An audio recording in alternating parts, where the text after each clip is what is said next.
There is a very specific, heavy silence that falls over a room when a doctor decides you are simply too old to understand him. It is a suffocating silence, thicker than the sterile, recycled air of the clinic. It is the sound of your own voice being erased while you are still sitting in the chair. Dr. Evans sat across from me, separated by a vast expanse of polished mahogany. He was rapidly clicking his expensive silver pen. Click, click, click. He barely looked up from the glowing screen of his digital tablet. He exhaled a long, performative sigh. It was the heavy sigh of a vastly important man who believed his time was infinitely more valuable than my grief. He did not know that I had spent the last 40 years studying men exactly like him.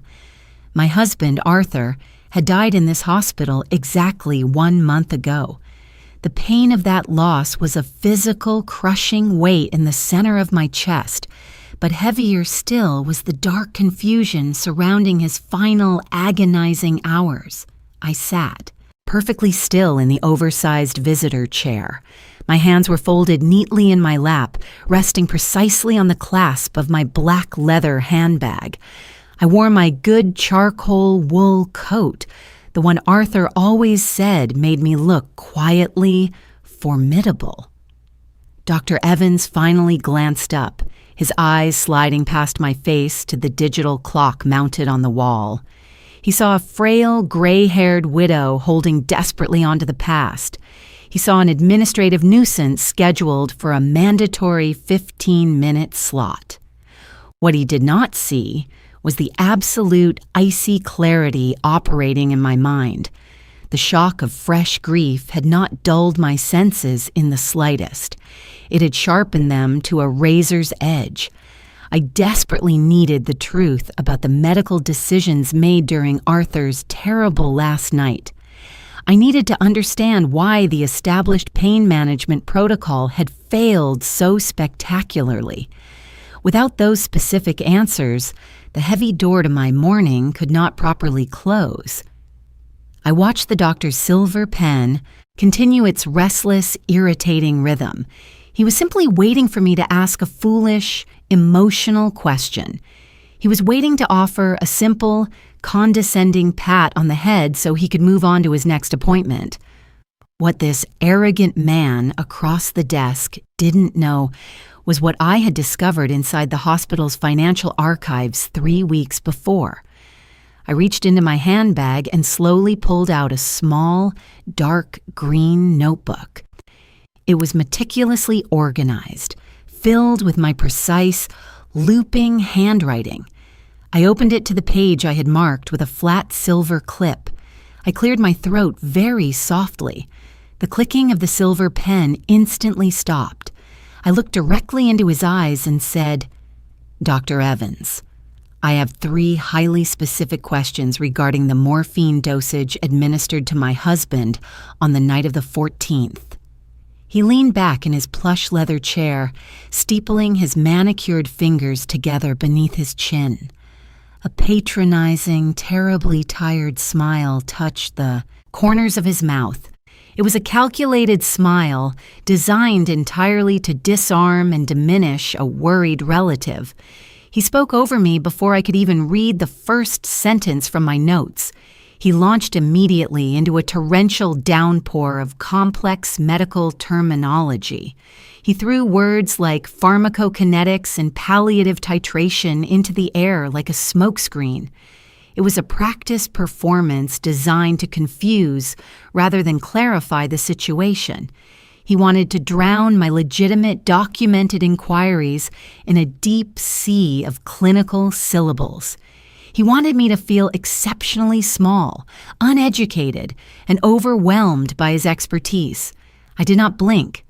I did not shift in my chair. I let the massive wave of his condescension wash over me without absorbing a single toxic drop. I simply waited in utter silence for him to pause for breath.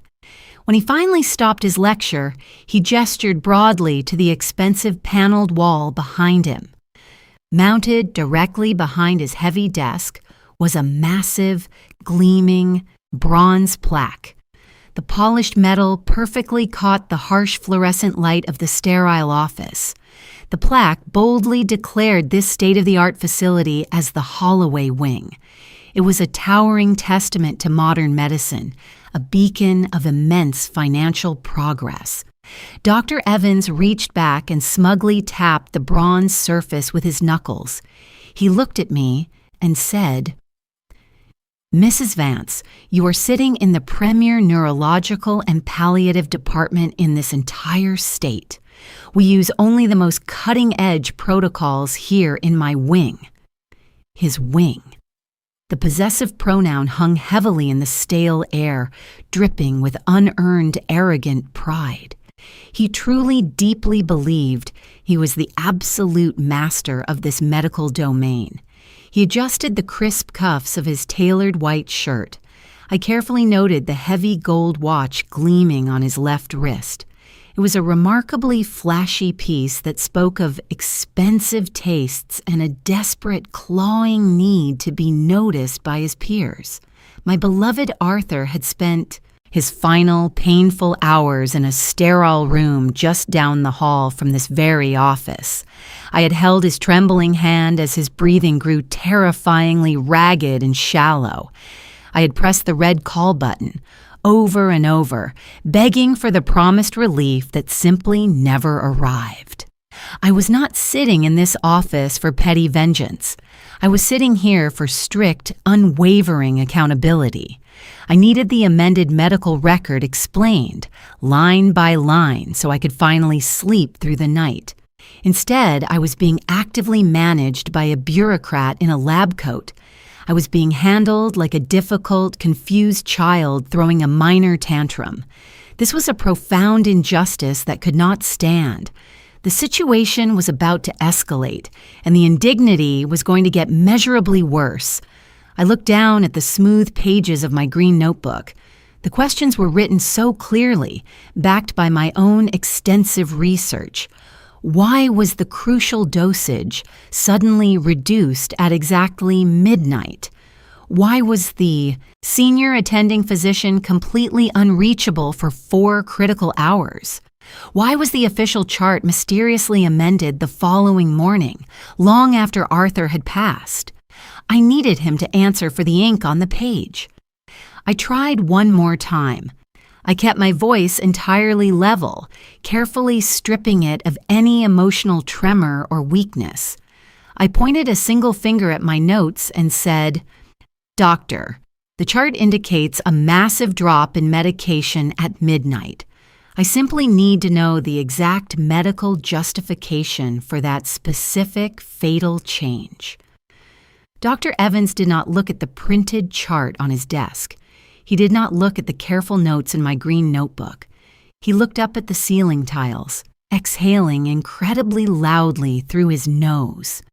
The tense situation escalated with a sudden, highly aggressive shift in his body language. He physically pushed his chair back and stood up from behind his heavy mahogany desk. He violently smoothed the front of his pristine white coat.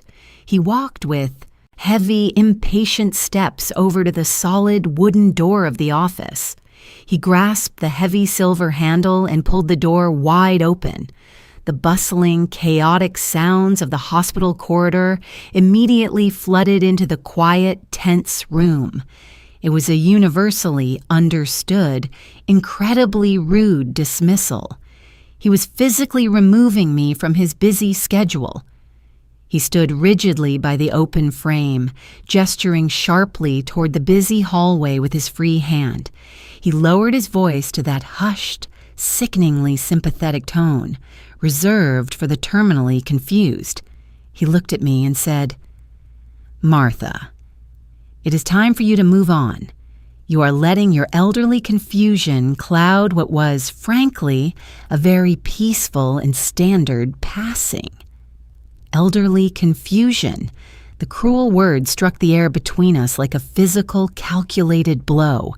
He was actively weaponizing my age against my intellect.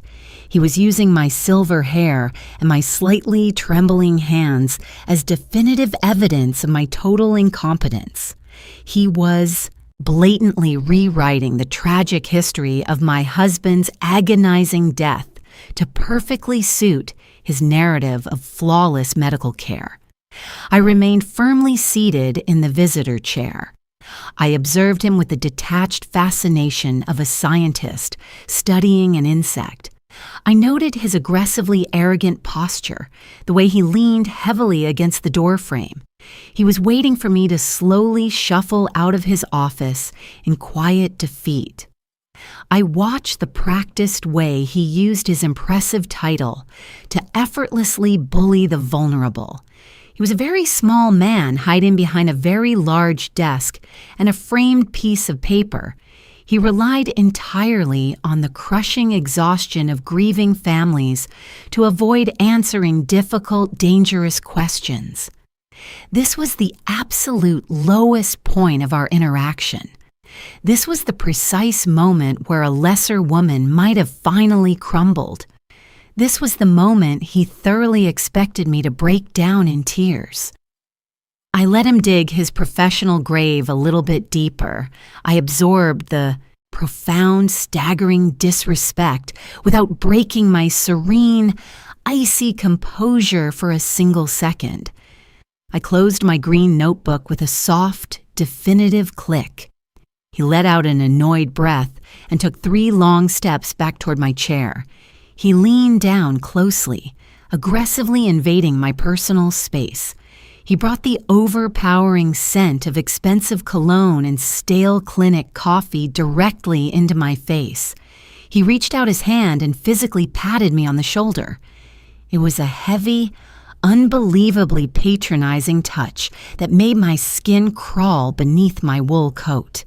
He smiled a thin, completely bloodless smile and said, "Let the medical experts handle the complex medicine, sweetheart. Just go home and get some rest." Sweetheart. The demeaning word echoed loudly in the sterile, quiet corners of the room. It hung in the air like a terrible curse. It was a fatal, irreversible miscalculation on his part. I did not physically brush his heavy hand away from my shoulder. I simply turned my head slowly and stared at his fingers resting on my expensive wool coat. Then I looked slowly up into his immensely condescending eyes. I opened my mouth to finally speak, but a sudden chaotic commotion in the hallway violently interrupted the heavy silence. The frantic, heavy footsteps of someone sprinting echoed loudly on the polished linoleum floor. The chief administrator of the entire hospital network, a man named Richard, practically collided with the open door frame. Richard was completely, utterly breathless. His expensive silk tie was thrown wildly askew over his shoulder. A thick sheen of absolute panic sweat covered his pale forehead. He gripped the sharp edge of the doorframe with white knuckles, his chest heaving violently as he desperately tried to catch his breath. He looked right past Dr. Evans, as if the man were entirely invisible. His panicked, wide eyes scanned the room and locked immediately onto my face. He bowed his head deeply, profusely and frantically apologizing as he stumbled halfway into the private office. He looked at me and said, "Mrs. Vance, I'm so incredibly, terribly sorry. I was detained in the oncology ward. Please forgive my extreme tardiness for the benefactor's annual review." The entire atmosphere in the room changed in a fraction of a second. The barometric air pressure seemed to violently drop. The smug, intensely patronizing energy radiating from Dr. Evans vanished instantly. It was replaced by a sudden, sharp, and highly visible confusion. Dr. Evans took a rapid, stumbling step backward. His hand fell limply and awkwardly away from my shoulder. He looked at the sweating administrator, then back down to me. His brow furrowed in deep, uncomprehending bewilderment. He quietly mouthed the words, "Benefactor's Review." I did not bother to look at the terrified doctor. I kept my cold, calculating eyes fixed entirely on the panicked administrator. I nodded my head very slowly, offering a gracious, silent acknowledgement of his frantic apology. I calmly reached down and opened the heavy brass clasp of my black leather handbag. I reached past my dark green notebook. I reached past my silver reading glasses. I withdrew a remarkably thick, legal-sized manila envelope. I lifted it out and placed it gently on the exact center of the doctor's polished mahogany desk. I unspooled the red string closure with incredibly deliberate, unhurried movements. From the heavy envelope, I slowly slid out the original stamped land deed. I followed it with the heavy, ribbon-bound funding trust documents. The thick, expensive parchment crackled incredibly loudly in the new, suffocating silence of the room. I smoothed the heavy documents completely flat so the official, embossed hospital seals were clearly visible to anyone standing near the desk. I pushed them precisely across the polished wood until they rested directly under Dr. Evans' line of sight. I am not just a tired, grieving widow looking for comfort.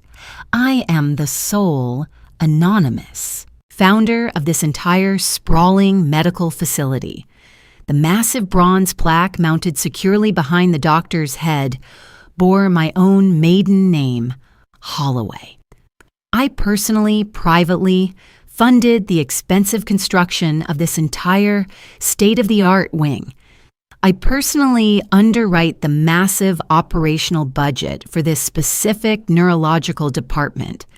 I pay for the very leather chair Dr. Evans was currently failing to occupy with any shred of dignity. I sat perfectly still, my hands returning to rest quietly in my lap. I deliberately allowed the crushing silence to stretch out for an uncomfortable amount of time. I allowed the terrifying reality of the trust documents to slowly sink into the doctor's arrogant brain. I watched the absolute shatter happen in real time. Dr. Evans' towering smugness broke like incredibly fragile, cheap glass. The healthy, arrogant, tanned color completely drained from his face in a matter of seconds. He was left looking sickly, terrified, and chalky white. His eyes darted wildly and desperately around the small room. He looked at the chief administrator, who was now glaring at him with a lethal mixture of pure terror and boiling rage. He looked down at the heavy trust documents bearing my unmistakable flowing signature. Finally, his wide, terrified eyes locked onto the elderly woman he had just casually dismissed. The woman he had physically, impatiently ushered toward the open door. The woman he had dared to call sweetheart. He opened his mouth to speak, but absolutely no sound came out of his throat. He closed it, swallowed incredibly hard, and desperately tried again. He stammered badly, his voice trembling and breaking as he said, Mrs. Vance, I had absolutely no idea who you—" I held up a single black-gloved finger. It was a remarkably tiny, quiet gesture, but it possessed the unstoppable force of a concrete wall. He instantly snapped his mouth shut, his teeth clicking together. I did not raise my voice a single decibel. I did not need to. True absolute power never has to shout to be clearly heard in a quiet room. I slowly turned my attention completely away from the trembling, broken doctor. I focused my cold gaze entirely on the chief administrator. Richard stood at absolute rigid attention, terrified and waiting for my final command. I gestured vaguely and dismissively toward the pale man cowering beside the mahogany desk. I looked at Richard and said, "Richard, I am formally requesting that Dr. Evans' discretionary research funding be immediately and permanently frozen. You will reallocate the absolute entirety of that budget before the end of the business day." Richard nodded vigorously, rapidly pulling a small leather-bound notepad from his tailored breast pocket. He clicked his own pen. It was a sharp, highly efficient sound that sharply contrasted with the doctor's earlier, lazy, arrogant clicking. I continued speaking, my voice perfectly smooth and utterly devoid of any human pity. I said, "There is a young junior doctor currently working down in the chaotic emergency room, Dr. Eris. I quietly observed her showing profound, genuine compassion to a terrified, grieving family late last night." I paused to ensure Richard was writing down the exact spelling of her name. I said, "She is a doctor who actually listens to the people she treats. She will receive the entirety of the frozen funding effective immediately." Dr. Evans made a small, pathetic, whimpering sound in the back of his dry throat. It was the strangled, desperate gasp of a rapidly dying medical career. I ignored his distress completely, exactly as one ignores a minor cold draft in an otherwise comfortable room. I placed my gloved hands firmly on the armrests of my chair and slowly, deliberately stood up. I smoothed the front of my charcoal wool coat, taking my absolute time to ensure every single button was perfectly aligned. I picked up my black leather handbag and placed the heavy strap securely over my forearm.